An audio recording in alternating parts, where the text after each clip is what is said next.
My name is Ruth Dengwani. I'm a mother of one biological son, and I've got two adopted kids.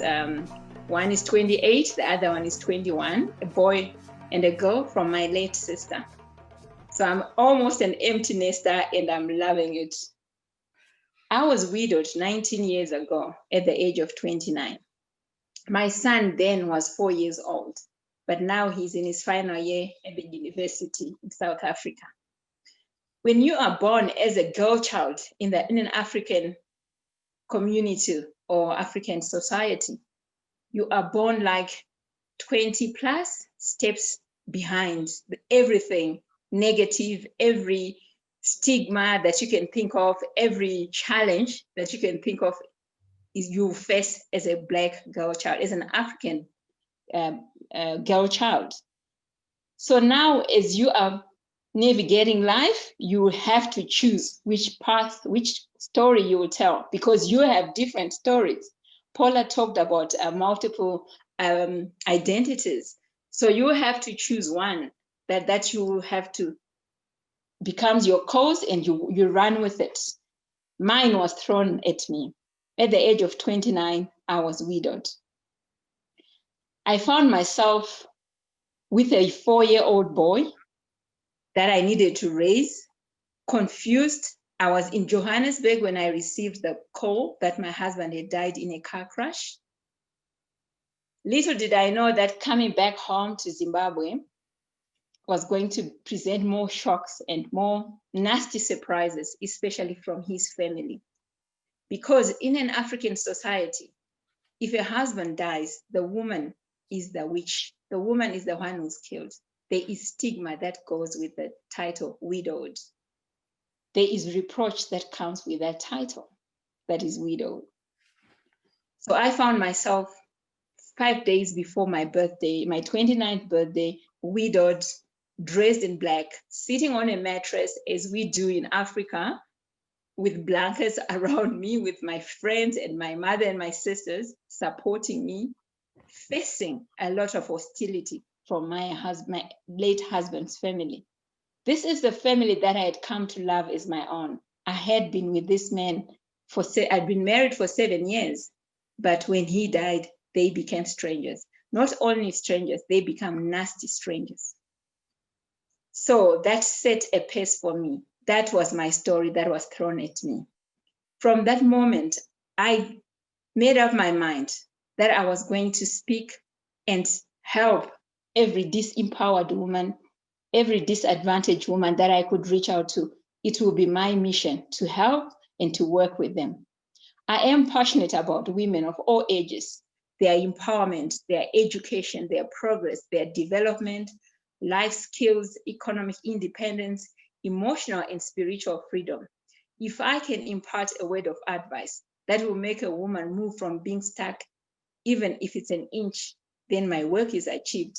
I know beyond doubt that women working together are a formidable force and an unstoppable movement. And we know that the division and the chaos, things that try to separate us as women, just to keep us apart, but it's because women are powerful. So in 2010, I met Gertrude. I was in between jobs. I just moved back to Johannesburg from Polokwane, and I was looking for a job, and she came into my life. And if you've met Gertrude, I mean, you've all met Gertrude, you know, she's an energy. She will sweep you along. She will take you to places that you thought were impossible because she believes in no limitations. When she collapsed in Bali in 2017, and she was lying in that bed in hospital, I had to write her letters. And I said to her, one day she called me, she was very weak. And I said to her, this is not you. You have defied so many things. You can defy death. You just speak to death. Why would death want to take you? Gertrude became a sister because I lost 2 older sisters to HIV/AIDS. I think my sister, the other one I lost in 2002, the other one I lost in 2008. So Gertrude came into my life and she stepped into the role of being a big sister. So I met her in 2010. She told me about the work that she was doing with the women and with the children. And this was just right up my creek. And I said, I want to be part of it.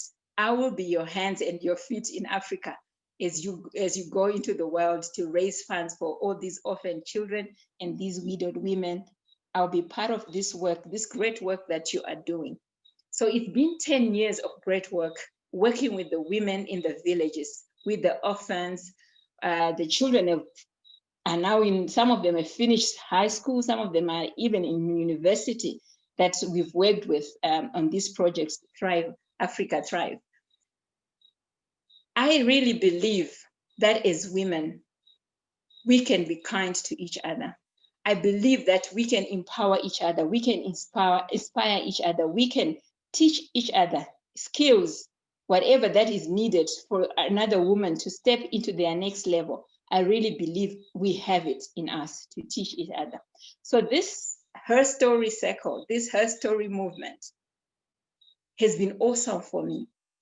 I thought COVID was going to really, okay, it messed us up. But every day I am so grateful of the network that I've been exposed to. I'm so grateful for the many women, the women that I've been with in this HerStory Circle. I am so grateful because if I had to buy a ticket to come to the US to meet Lauren, maybe if they've taken a while. If I had to buy a ticket to come to New Zealand to meet all you guys, all you ladies in New Zealand, it would have taken a while. But because of COVID, we are able to connect from our homes. We're able to connect from the different parts of the world and just work together and pull together and impact not only families, but impact communities. We work with women across the globe that are helping us with the projects. We've got a project that we work with the school girls because of not having sanitary wear or sanitary pads. They are not able to go to school when they are on their period. And we've been working with Jerry, and she's done so much for us. She's sending us sewing machines so that the women in the village are able to sew disposable sanitary pads. So I am so grateful. I am grateful that I met Gertrude. I am grateful that her whirlwind swept me along, and my heart was in the right place. I was ready just to do so much more beyond my community that I was used to. And I am so glad that I've met all of you. I know these past 2 weeks have been crazy, and organizing this summit. I said to her the other day, what were you thinking? 14 days? How are we going to do this across time zones? But I felt challenged. I felt, and what she has done, she just threw me in the deep end. I don't know whether this was deliberate or not. She challenged me to rise out of my limitations, to just stand on the things that she's taught me, the skills, the empowerment that she's taken me through the 10 years. And I really believe that the next 2 weeks, the 14 days, the events that we are going to have across the globe are going to be successful. They are a step to something new. And I'm really, really glad I've met all of you. I'm glad you are in my life.